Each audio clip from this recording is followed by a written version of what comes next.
आप सब लोगों को रमज़ान अल मुबारक की बहुत ज़्यादा मुबारकबादी। इस वक्त मैं सूराब में खड़ी हूँ, जहाँ मेन RCD रोड यहाँ पर अब्दुल राज़िक के लवाकिन ने बंद किया हुआ है। आप देखिए, बलूचिस्तान वो खित्ता है जहाँ लोगों को दीनी रसूमात करने की भी इजाज़त नहीं है। शायद आज की रात पूरी दुनिया या पाकिस्तान में मौजूद जितने लोग हैं वो अपने कल के पहले रोजे की तैयारी कर रहे होंगे, एक साथ एक खानदान बनकर बैठे होंगे। लेकिन यहाँ पर अभी भी ऐसे हजारों खानदान हैं जिनके प्यारे उनके घरों में नहीं है। ये दर्द और ये तकलीफ तो उनके लिए एक अजियत बन चुका है। लेकिन उसके बाद भी रियासती गुंडागर्द फोर्सेस जो है ना, बार बार आकर हर दिन वारदातें करते हैं। हर दिन जो बलोच नौजवान हैं उनको अगवा कर लेते हैं। मेरे साथ मौजूद है अब्दुल राज़िक के वालिद। वो इस उम्र में यहाँ बैठे हैं, सर्दी में सहूलियात की फराहमी को तो छोड़ें, ये लोग अपनी जिंदगी के लिए यहाँ एहतजाज कर रहे हैं। अब्दुल राज़िक को पकड़ने वाली फोर्स जो है ना वो CTD है, जिसने बगैर किसी FIR के अब्दुल राज़िक को पकड़ा है और अभी तक उसका कुछ पता नहीं है कि उसे कहाँ रखा गया है। पाकिस्तान में जितनी भी हुकूमतें बदले, लेकिन जिबरी गुमशुदगी का जो सिलसिला है वो अब भी जारी है। ये लवाकिन इस सर्दी में यहाँ खड़े हैं और इनका मुतालबा यही है कि जब तक अब्दुल राज़िक को रिहा नहीं किया जाता है तब तक ये यहीं खड़े रहेंगे। लेकिन इनका यहाँ खड़े रहना पाकिस्तान की जमहूरियत और उसके आइन पर खुद एक सवालिया निशान है कि वो अपने शहरियों को तहफ़्फ़ुज़ नहीं फराहम कर सकती है। इस बाप का क्या कसूर है? पहले भी इसके बेटे को अगवा करके लेकर गए, 11 महीने उसको इलीगल डिटेंशन में रखने के बाद आज वो अपनी ज़हनी तवाज़न भी खो चुका है। और आज उसके बाद वो बेटा जो तरावी पढ़ने गया था, उस बेटे को भी ये लोग अगवा करके लेकर गए हैं। क्या आप सब लोग इस रियासती जबर के खिलाफ नहीं बोलेंगे?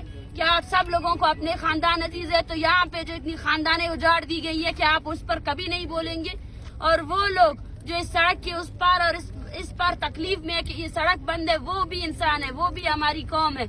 लेकिन हमें तकलीफ देने वाली जो एक फोर्स है वो रियासत है, जिसने मजबूर किया हुआ है हमारे लोगों के आज की रात वो अपने रोजे की तैयारी करने के बजाय, अपने खानदान के साथ बैठने के बजाय इस सर्दी में इस सड़क में बैठे हुए हैं। मैं आप सबसे गुजारिश करती हूँ कि अब्दुल राज़िक की बाजियाबी के लिए उसके खानदान की जदोजहद के साथ दे और साथ साथ बलूचिस्तान में जारी जो ये गैर इंसानी अमल है जिबरी गुमशुदगियों का, उसके खिलाफ मुतैद और उन खानदानों का साथ दे। यकीन करें ये बहुत तकलीफ दा अमल है।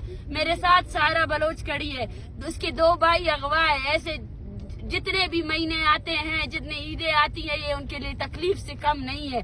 वो जिस तकलीफ से गुजरती है कि पूरी दुनिया एक साथ एक खानदान होकर जो है ना रमजान अल मुबारक में रोजे रखते हैं और दीनी इबादतें पूरे करते हैं, ईद मनाते हैं, लेकिन इनके लिए कोई ईद नहीं है, इनके लिए कोई सुकून का दिन नहीं है। बलूचिस्तान के लोग आज भी अपनी जिंदा रहने के हक के लिए यहाँ जद्दोजहद कर रहे हैं। इस बाप का क्या कसूर है? इस टाइम इसको घर में होना चाहिए था।